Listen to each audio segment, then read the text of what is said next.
Something I find also kind of ironic in timing here, that's going to strengthen Virginia's case is that in August, the Florida Department of Health accused Keeley Farms Dairy of causing 21 illnesses dating back to January. Now, I want something to be clear here. Keeley Farms Dairy had no idea about this until the public announcement by the Florida Department of Health. Nobody ever came to them and said, hey, there's a problem with your raw milk. People are consuming it and they're getting sick. Nobody ever said anything to them about that. This is an unusual case for a Department of Health. Normally, if there is some sort of issue with raw milk, they jump on it immediately, they trace it, they inform the farm, they take health and safety protocols seriously.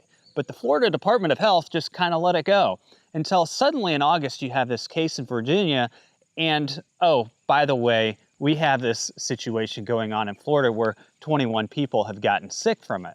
6 children have gotten sick from it. There have been 7 hospitalizations. You see the optics here make it look like there's a big problem with raw milk. But the other problem with these optics, in my opinion, is that the Florida Department of Health never took action between January and August, never informed the farm that there was a problem with one of their products between January and August. I'm not by any means dismissing the farm in this. But what I am saying is that the Department of Health, who's supposed to be regulating and having oversight of these things, didn't notice it. And they don't just do recalls on people food. They do recalls on pet foods. There is absolutely no excuse for this unless there was an intent there, an intent to allow so many cases to occur before any action was taken.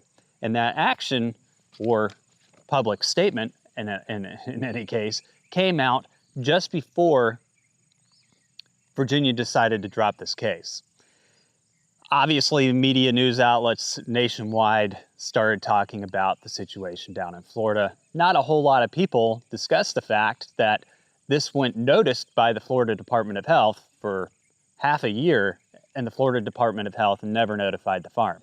And raw milk sales are legal in Florida as pet milk. Which is how this particular farm was labeling and selling their product.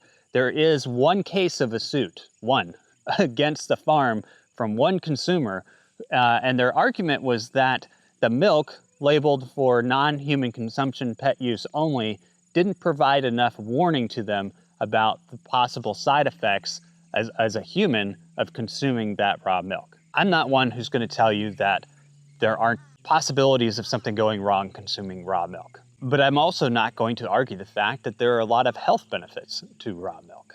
These are trade-offs that informed consumers should be able to make on their own. Personally, I would rather buy from a PMA or a herd share where that milk is being produced for me as a member to consume rather than something that's just been labeled for pet milk. And the reason for that is the care and handling might be a little different. I'm not saying that it is. I'm just saying, somebody who's gone through the effort of putting together a PMA or herd share agreement with you is also going through the effort of making sure that you can consume that.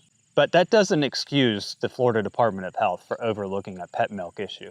I think that there is a bigger narrative here that was trying to be put out there.